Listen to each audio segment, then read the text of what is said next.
好，同志们，我们为的来的，我们是中国现在，China now, friend or foe, war or peace. Gang of two, Nansu, the senior investigative reporter for Epoch Times, and Michael Olson, who long ago was dissuaded from being a China hand by the great helmsman himself, Mao Zedong. Nansu, they don't have many senior investigative reporters in China, do they? Well, they do. The media in China changed dramatically after they opened the war. China opened to the war in the 80s. Deng So Xiaoping. yeah, yeah. So Mhm. they do have certain they do give the media certain right to do certain investigation for prior to Xi Jinping, from I would say from the 80 to 2012.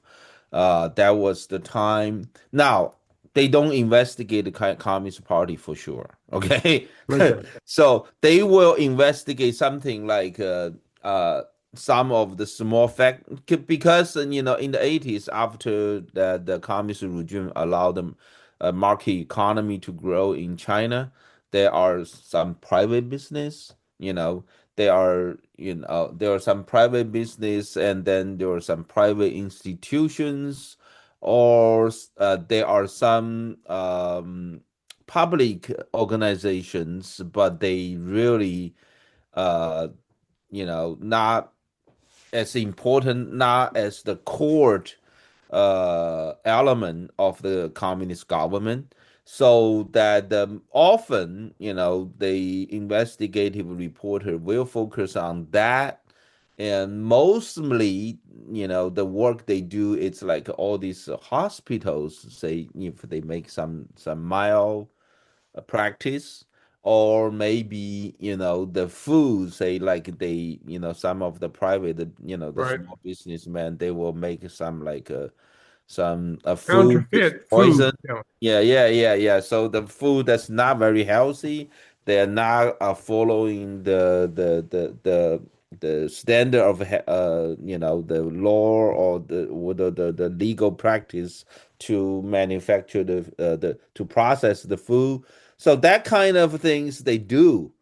Now, of course, none of them will actually go investigate the government, because they know what's going to happen to them. So now, but however, even those freedom has been gradually taken away ever since Xi Jinping get to the power in 2012. So the very limited amount of freedom between 80 and 2010, 2012, that kind of the 30 years being gradually took away after Xi Jinping come to the power. So it just it just I would say they never had a real freedom to investigate. But however, they do have a limited uh amount of space for them to do something like a journalism should practice. Okay. So there are places where they can roam and places they can't. I don't suppose there are any senior investigative reporters looking at the relationship of Mao's or of Xi Jinping's older sister and the oil that was being imported into the country from Venezuela or anything like that, right? There's No, probably, of course, that and nobody will do that. They right, know they'll be behind bars in no time. we're, So, yeah. yeah, but remember there was a journalist who wrote a book about Mao Zedong, the untold story. The Mao Zedong's untold story. yeah. That Ah, the English that she was she left China in early, I don't know, maybe 70 or maybe 80s, I believe, either 80s or 90s. She now live in United Kingdom. Uh, she live in UK. What she did was she went to Moscow because after the collapse of former Soviet Union, a lot of files being Oh, um, goodness. They're opening up. Yeah. yeah, they opened a lot of files. So she went there. She spent a lot of time doing the research and found a lot of untold stories from Moscow because because Soviet Union has such a deep relation with Chinese Communist regime. They found a lot of things that nobody knew before, and then she published the book, Mao Zedong, the Untold Story, and boy, I remember she had something. She said that when she still, um, I'm not sure if she's still able to go back to China right now, but maybe 10 years ago, probably she was still able to go back to China because Chairman Mao is kind of like an old story, right? So they're not really tight about what say about him anymore. But she said 10 years ago she went back to China. All of her friends, nobody dared to talk to him, to talk to her. Nobody want to be in contact with her. So kind of like she felt isolated when she went back to China, and she was not welcomed by the communist regime. But at least, because the book was already published and it's outside of China, they have no control about it. And Right. since the book was published, it's kind of like, but 10 years ago, keep in mind, 10 years ago, China still have a good relationship. They don't want to ruin the relationship. They don't want to um, had a They bad don't want to kill impression the by the goose that West. laid the golden eggs, right? Yeah, yeah, they still want they still want the foreign investment, right? Yeah. So, from especially from the West, so they don't want to do anything to her. So, she was still able to go back to China, even though she went back after she went back to China to visit. Nobody wanted to talk to her, but she was still safe. But now I'm not even sure if she's allowed to go back to China. Well, for the benefit of our audience, the book is called Mao, The Unknown Story, published in 2005 by Cheng and John Holliday. And based on extensive research and interviews, portrays Mao as a ruthless dictator responsible for over 70 million peacetime deaths. Wow. I'll have to get a copy of that somehow, but it looks really interesting. At any rate, let's go back to where we are today. And Chen Li-wun, who is the chairwoman of Taiwan's main opposition party, the Kuomintang, is in Beijing. And she gave a speech at Sun Yat-sen's memorial, I guess, in which she did what, Nansu? Well, she mentioned Japan 13 times in her speech. She basically talk about how Japan invaded China, and Harkening back to World War II. yeah, back to World War II.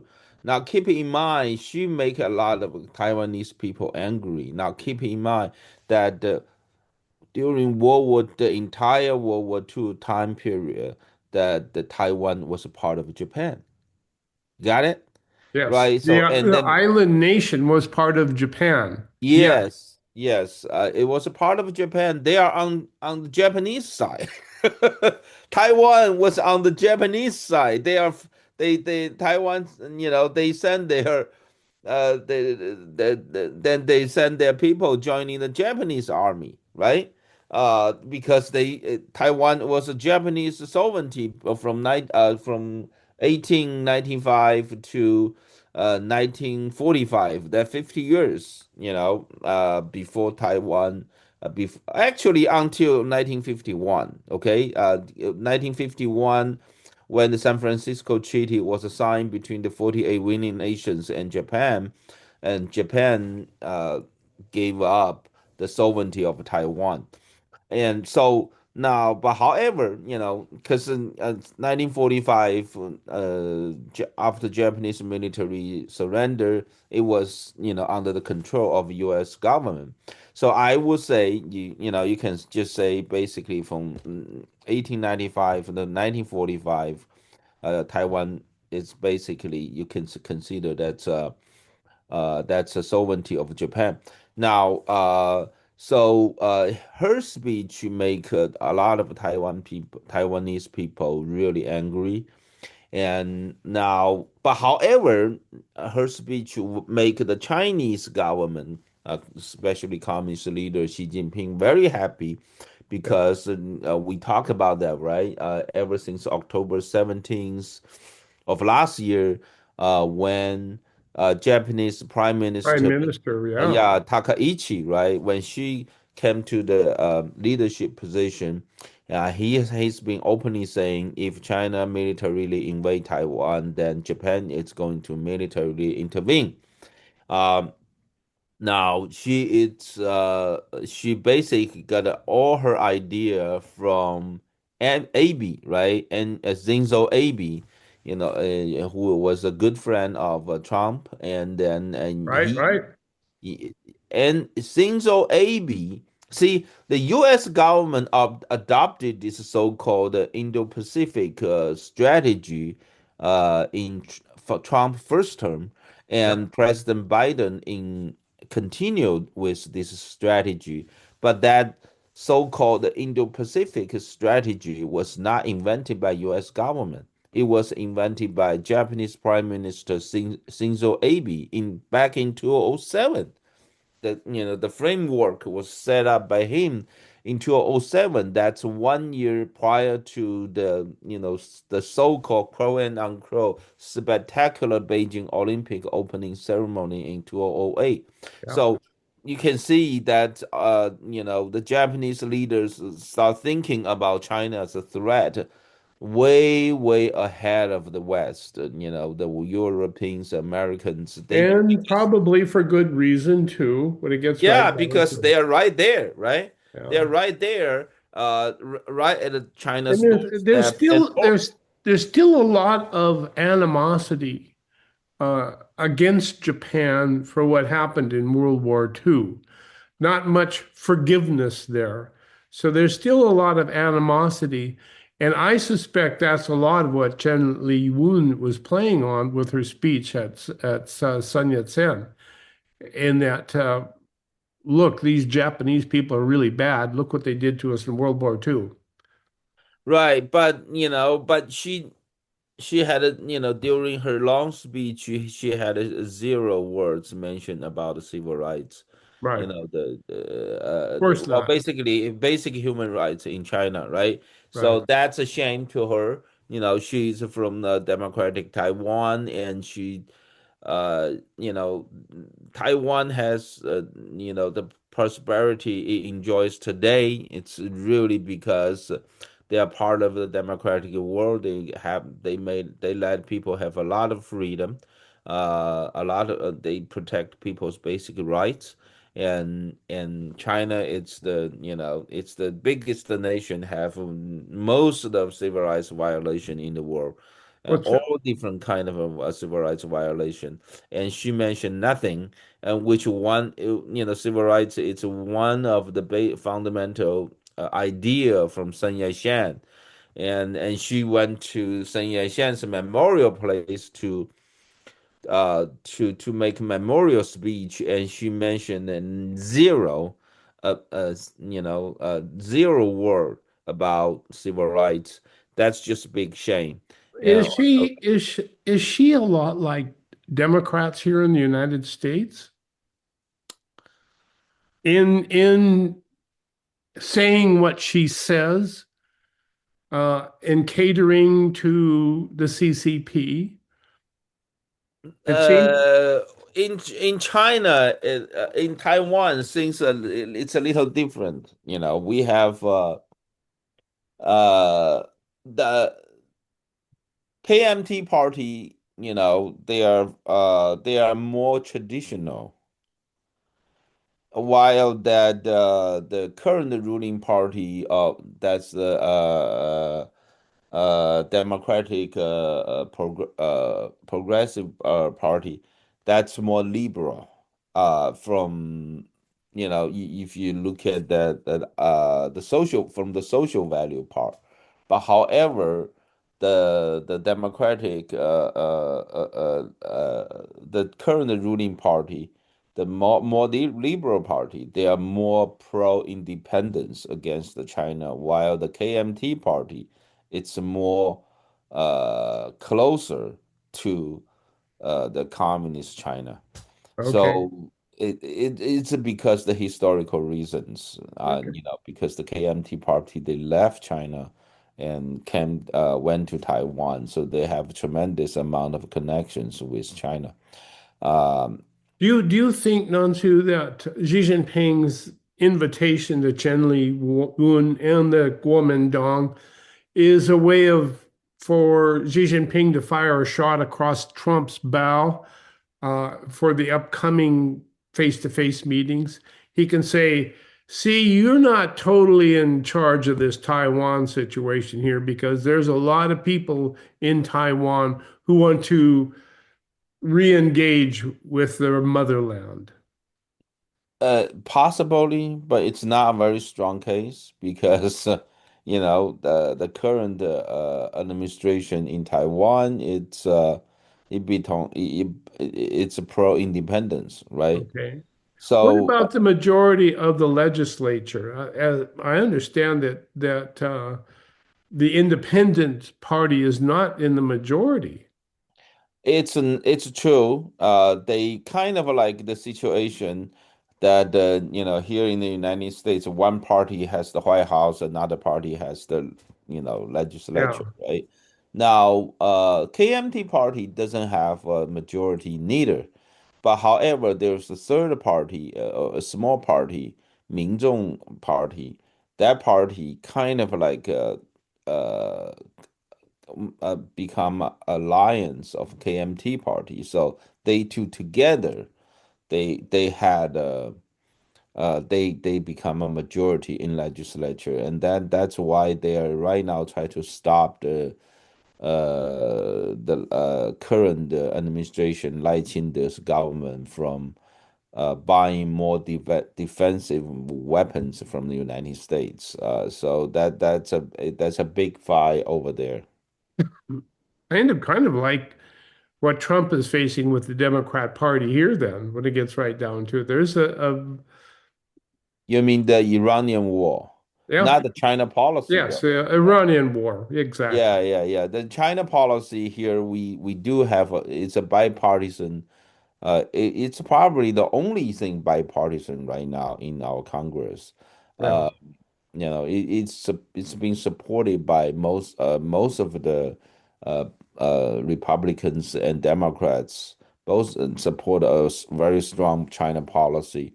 Um, but however, it's that's why I don't understand. We all know China is clearly behind Iran, and I and we considerate we all knowing that why our Democrat leaders not supporting the war with Iran, and then it's clear Trump is facing a situation in Iran that no U.S. president has faced before. Nope. Iran is very close. It's like just like a weeks, well, say 2 months before they actually have the nuclear weapon.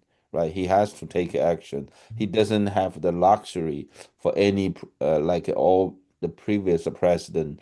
Just play around, kick the can Down down the the road. road, He just which is cannot what we've do been it doing anymore. for 7 presidents. Yeah. Now, it's all 7 of them have said that I should have done something, but I didn't, and I regret it.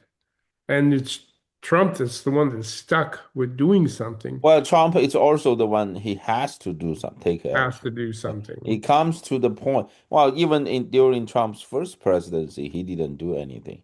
But now it's just the situation changed that he has to take immediate action, or Iran is going to have nuclear weapon, in a few months. So Now, it doesn't seem to me like um, there are people who recognize the danger, who do not recognize the danger of Iran getting the nukes. It seems to me like they don't see any inherent danger in that. I think there's tremendous danger in that because I think that Iran would not hesitate to use the bomb that's right. via one of Iranian. its proxies. That they just give it to the Houthis and tell them to put it in a rowboat and row it upstream to Israel and set it off. I don't think they Right. would hesitate to do that. No, they will not. Basically, we cannot treat the Iranian regime the same way that we treat the North Korean regime. Kim Jong-un is the guy who is living in a very luxury lifestyle. He will have the plane load of luxury goods transport from European countries, every month from Europe to North Korea. He doesn't want to die, and he doesn't want to die together with the whole world. But the Iranian regime is totally different, right? They died together with Americans. They will go to heaven. That's what they believe. So you can't let them have nuclear weapon. You know, we laugh at that notion, Nansu, but that notion of dying and going to heaven and living with the 17 virgins and whatever the scenario unfolds. But that goes back way back to the origins of the Muslim religion. And when, the Western countries in the form of Europe first confronted um, Islam in the Crusades, it was totally amazed by how absolutely taken the people were by the religion and how they would do absolutely anything when directed. There was one crusader who was visiting with Hassan Sabah, who was the leader of a group of is Muslim called the Assassins. And the Hassan Sabah was demonstrating how much power he had over the people. And he turned to the crusader and said, "See that man standing up there on that minaret?" And the crusader said, "Yeah, I see him." And he said, "Watch this, jump." And the guy jumped to his death just like that. And that ethic is still there in Islam. The ethic of I will do whatever is necessary to propagate the faith. And that's really who we're up against. And would they use the nuke, a bomb, if they had it? I'm thinking Well, maybe. you just look at what happened in the past past months, right? They basically, using the weapons that they have, they really attack everybody, the neighbors all around the countries, all around the Middle East.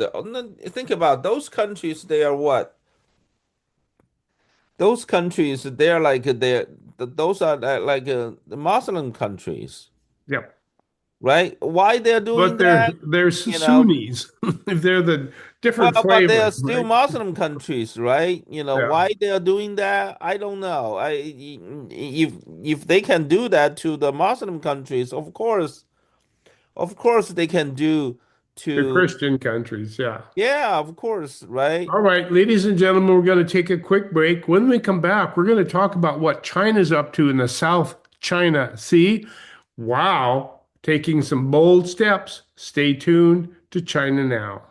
Satisfy your hunger with a fresh, prepared, twice daily grab-and-go sushi you'll find waiting for you at Sushi Market Sprouts, 2 blocks from the beach at 300 7th Avenue in Santa Cruz. Fresh, delicious, and oh so good. Hello, I'm Junko, and I look forward to serving you at the Sushi Market Sprouts. Satisfy your hunger right now with the delicious ramen and sushi you'll find waiting for you at Kaito. Easy in and out location in the Capitola Mall food court. Special orders welcome. Fresh, delicious, and oh so good. This is Koji. I'm looking forward to seeing you at my restaurant, Kaito. California coast to the fertile valleys inland. Earthwise Land Service is your land's best friend. Earthwise can clear it, mulch it, move it, sculpt it, green it, drain it, or retain it, any way you choose. Earthwise Land Service is your land's best friend. Hi, I'm Carolyn, and I have some property behind my home at Larkin Valley that I've never seen. It was completely overgrown with brush and poison oak, well over 10 feet high. I wanted to have it cleared to protect my horses from wildfires, but nobody could do the job. Then I called Buck at Earthwise. Buck brought out his big brush-eating machine and turned all the brush and poison oak into mulch. It was truly transformational. Thanks to Earthwise, my property is now like a park and I can trail ride my horses. Earthwise Land Service is your land's best friend. There is more than one way to enjoy the benefits of cannabis. Hi, I'm Carly from Treehouse Dispensary, 3651 SoCal Drive, SoCal. With tinctures, Treehouse tinctures are available in many different flavors, are rapid acting and versatile, and offer precise dosage control for consistent enjoyment. Treehouse has a friendly staff to help you select the right tincture for your needs. Blue raspberry, anyone? Stop by and say hi. Treehouse Dispensary, 3651 SoCal Drive, SoCal. Or ourtreehouse.io.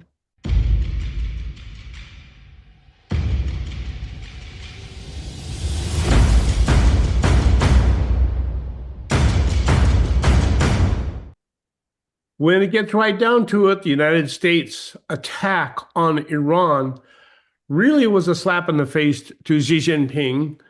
And it appears to be that he's a little bit angry about it because he's doing a couple things in the South China Sea that are pretty interesting threats to the West. One of them is that he is closing off a big chunk of the South China Sea along the airspace off this northeast coast of China for a 40-day period with no explanation. China issued a NOTAM, which is a notice to airmen, that everything from the surface to outer space would be closed off to commercial activity. So any commercial aircraft heading toward the northeast coast of China, all the way down to Shanghai from the northeast coast, will be closed for business, as China will 340 miles of the Yellow Sea. So that's a big chunk of territory. Not saying why. Got any ideas what they would be up to in that neck of the woods, Nansu? Well, China has been always doing that kind of thing. It's no secret about what they're doing over there. They're trying to basically make a threat of Taiwan. They always do that. It's just kind of like to them, it's more or less like a normal situation. So this is what we can do. We're going to do it. We're closing off all of this international airspace, I guess, or it must be just off the coast to all commercial activity. So if you're flying airplanes into Shanghai or something, you have to dodge around this closed zone. Now, speculation is that they're going to use this airspace to conduct pre-invasion drills of Taiwan. It's possible. Which is what they've been doing for many years, correct? Yeah, they have been doing that for many years. That's true. So it's not really something that we should get all that excited about. But the other thing that's been pretty interesting that I think is worth getting excited about, and that is the incursion of mysterious drones in our strategic Air Force bases around the United States. In this article from MSN, more than a dozen unsanctioned drones repeatedly swarmed a U.S. Air Force base that is home to a nuclear bomber fleet, and were able to resist efforts to bring them down via jamming technology, according to military officials. This is very interesting. Somehow, somebody's sending unsanctioned drones into U.S. military bomber bases, and we're not able to do a thing about them. The restricted airspace of Barksdale Air Force Base in Bossier City, Louisiana, was infiltrated by multiple unauthorized drones between March 9 and March 15. And so this is just outside of Shreveport and home to B-52 bombers. So somehow somebody is sending these drones into our air bases, 15 long-range drones swarming the no-fly zone. So they're doing what I guess you would do if you were going to attack a nuclear Air Force base here in the United States. Now, since nobody can stop them, there's some kind of secure communications that these drones have, and we don't know what it is. We can't do anything about it. So they can fly right into our Air Force bases, bomb our nuclear bombers while they're on the ground, and that's that. This is kind of spooky. Who do you think is doing that, Nansu? Well, the news is not that quite clear, so I will just wait a little bit, and see what, see the following report on that. Yes, we don't know because we weren't able to stop them. They flew in, they flew around looking for a weakness, and then they flew away. And that was that. So speaking of military, we have conducted one heck of a military operation in both Venezuela and also in Iran. And I am certain that that China has been keeping close track of what we have been doing in demonstrating our abilities to breach the defenses of these countries and have our way with them, as it were. I wonder, Nansu, about giving away all of our offensive capabilities like we are doing in Iran and Venezuela by showing the Chinese Communist Party what we can do. Your thoughts?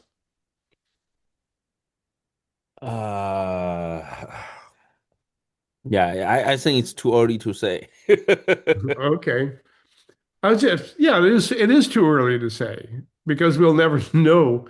But this is an interesting piece in Epoch Times by James Gorey, who was one of our guests here on China Now. What he says is that, in short, the war has given China a tremendous opportunity to test and refine its artificial intelligence-driven war planning models under real-world conditions with little risk of escalation to itself. And that's the way it is. As an engineer, and which is what you are or were, how do you see artificial intelligence on the battlefield? Well, I think it's going to make a big difference in the future war. No doubt about it. and I think that we can downplay we just cannot downplay how it's going to play in the future war. Yeah, don't know. We're just trying to come to grips with this as we move along here. So we're cruising along looking for a meeting with between Trump and Xi. What impact did the ceasefire play? What impact did that pending meeting between Xi and Trump have on the ceasefire? Do you think the reason Trump agreed to a ceasefire was because he was going to meet with Xi Jinping? I think that I think Trump right now with the ongoing Iranian war, Trump has a big hand. You know, he had a big hand, a lot of advantage right now. So I think that Well, I think one, that he has China's oil in his hand, correct? yes, yes, A big chunk of China's oil and a big chunk of China's cheap oil. yes. I think that's true. I think that uh, uh, Trump has a lot of advantage when he goes to see Xi Jinping right now. So I think that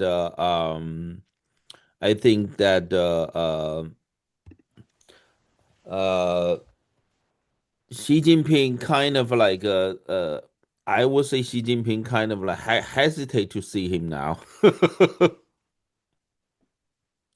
So, what impact then do you think the Iran war is having on China's Belt and Road Initiative, which is essentially its stranglehold on the global South, the developing nations of the world? I just saw an article on Brazil um, canceling BYD, which is China's biggest EV electric vehicle manufacturer, for slave-like labor conditions in Brazil. And I thought, I wonder if China's Belt and Road Initiative isn't being threatened by this war against Iran by virtue of China's relationship with Iran. Well, Brazil, it's a little different, right? Brazil, although its government has been, although its government really try to be friend of China, but Brazil's uh, public polls has been really showing that they more or less they still want they still want the United States. They prefer United States uh, The polling of the than people. China. Than China, yes. So that's a poll of the population of Brazil. Yeah. Mhm. Well, we've always made note of the fact that it's really easy for China to take over these developing nations because really all they have to do is walk into the country with a satchel full of cash and hand it to whoever's in charge and get them to borrow money to build something. And poof, just like that, they own the country almost. And that's happened with Brazil. Uh, but it really, those arrangements that China makes through its Belt and Road Initiative with various countries has not benefited the people of those countries so much as a few leaders, I've seen it. Your thoughts? It's true. Those Belt and Roads projects, basically, I mean, they are. It's more or less like the Chinese government will have.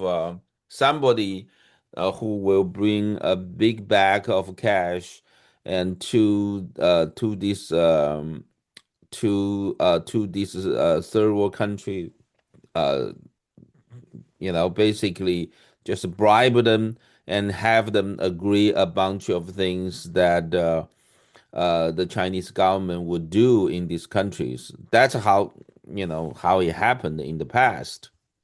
And then China sends in its construction companies to build the projects that the countries borrow the money from China to build.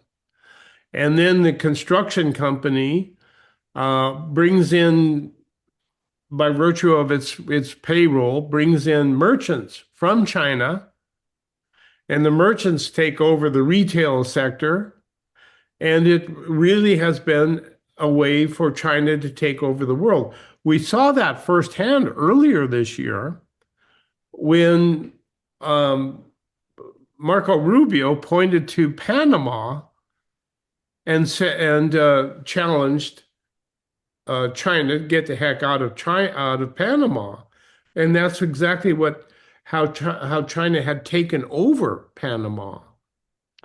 Yeah, well, I think all it takes is United States government take a decisive. We do have the capability of doing that to change the situation.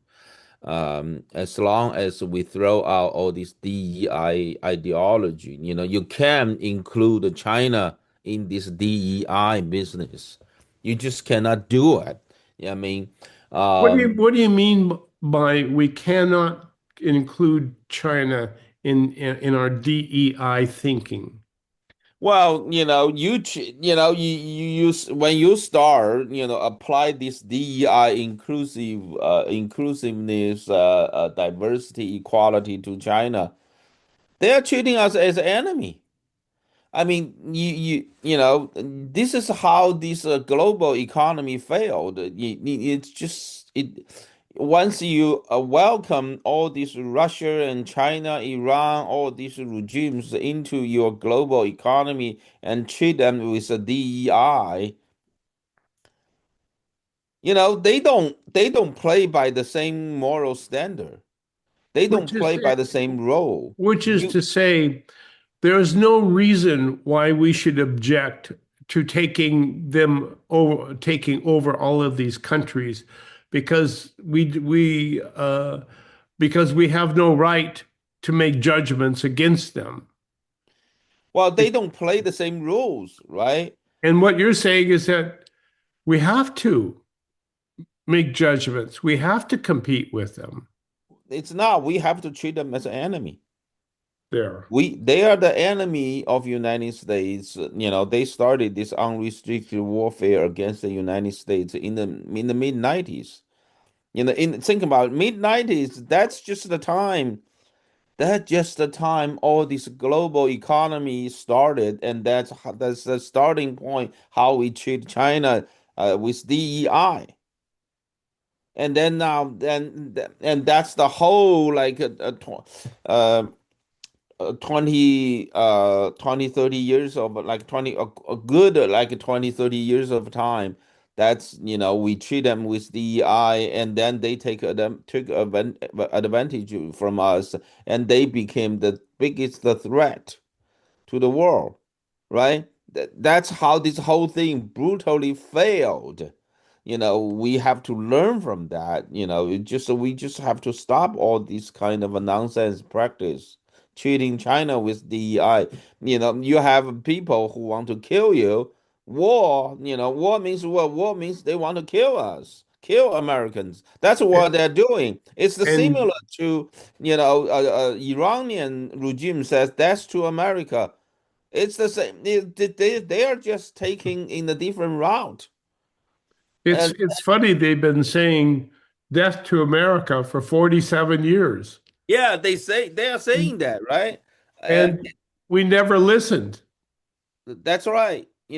And now we have a bunch of political leaders. When Trump tweet out saying that they're going to bomb the Iranian civilization, and they say, well, they're going to impeach him. Now, why don't you go to the war with Iran? They have been saying that's to America for 47 years.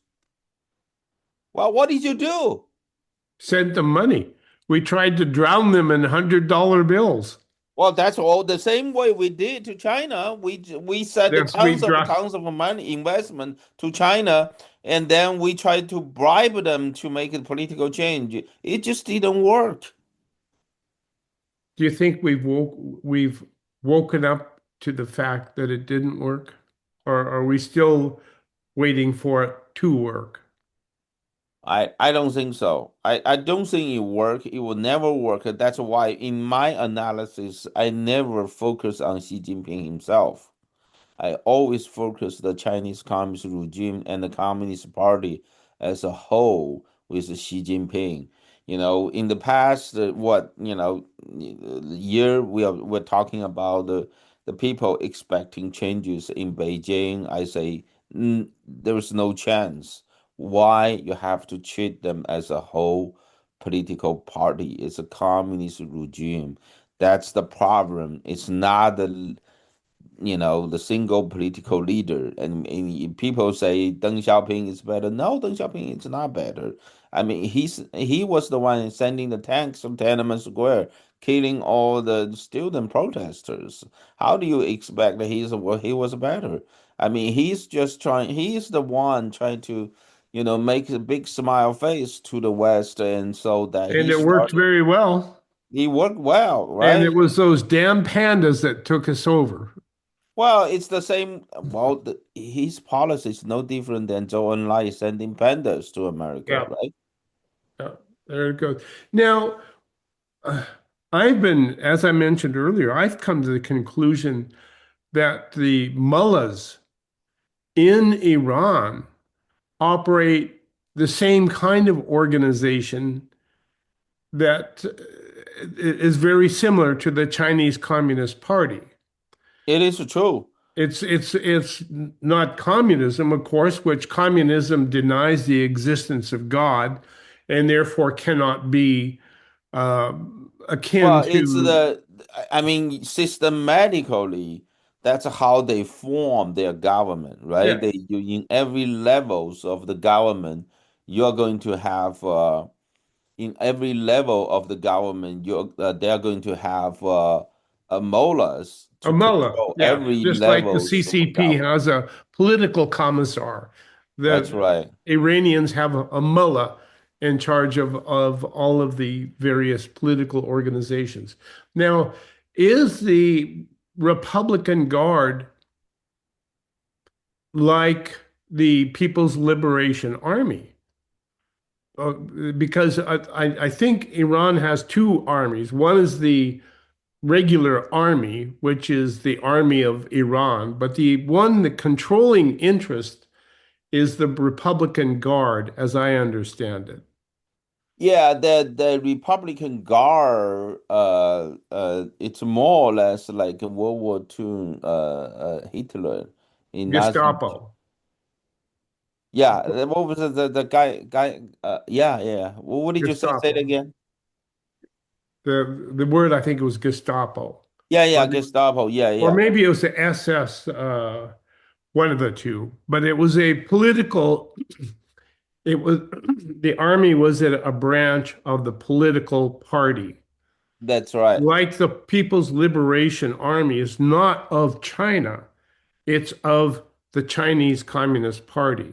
Yeah, you just got it right. I think that in Nazi Germany, they have a special army or similar to uh, um, see Hitler in World War II. They have a special army loyal to the party, similar to the IRGC this year. Right now, loyal to the Well, mullahs. But in China, the entire army, it's the party's army. Think about that. no. I suspect that when the mullahs took over 47 years ago, there was an Iranian army. And as the mullahs took over and developed their political institution, I don't even know what the heck it's called. I mean, there's a Chinese Communist Party. I don't know what the equivalent in Iran is. But I suspect as the mullahs developed their political organization, they realized they couldn't rely on the regular army because the regular army was probably still loyal to Iran. And what they needed was a political army like the CCP has in the People's Liberation Army. So this is the IRG is loyal to the mullahs and whatever their political organization is. Well, at any rate, we have flown over there and bombed the holy heck out of Iran, and they're still resisting. Well, I And think that it's a decision time. I hope when the 2 weeks, I think in my mind, I'm thinking they're just trying to drag this thing as long as possible. And I'm just hoping that when next time when the 2 weeks of time, the final time window comes, Trump will just make the decision, instead of keep this thing dragging on, then he will fall into the trap set up by these molars. well, I think the only way to do that is to take over Karg Island and turn off the oil. And then you're going to have to fight to open the straits, I guess. I don't know. Well, Or I build think that pipelines or hey, something. I think that I think open the strait and or not. Or Hey, not. just let it be. Unless I personally don't promote or don't agree with the ideas that we are responsible for open up the Hormuz Strait. We don't need oil from Hormuz Strait. No. So it's, China needs Europe, oil. yeah, Europe need oil from Yeah. Hormuz Strait. We can help them if they're willing to step forward. Say if U.S. send our Marine, we, take over the nearby regions, take over the control of the nearby regions around Hormuz, and then we gave to the Europeans. They don't have the capacity to take over the control of the region. We'll do it for them, but then they have to agree. Then they will keep it. They will be there to keep it. If they don't want to even do that, you know, why do we don't care about the Hormuz? Yeah. Well, nor do we care much about the European nations that form the North Atlantic Treaty Organization because it's not been working to our advantage. At any rate, Europe has a say in this. Are they going to play or are they not going to play? If they don't play, why should we play? That's right. And So there you are. Well, So ladies and I think gentlemen, that this they have to make that uh, the final decision, which way they are going to go. I and mean, it's going to be very interesting to see which way they do go. Well, ladies and gentlemen, this has been the 281st edition of China Now. We thank you all for tuning in. Nan Su, Michael Olson, and cruising along as we think our way through the catastrophe that is the South China Sea and our relationship with Zhongguo, the Middle Kingdom. More next week. So please join us again next week, same time, same place.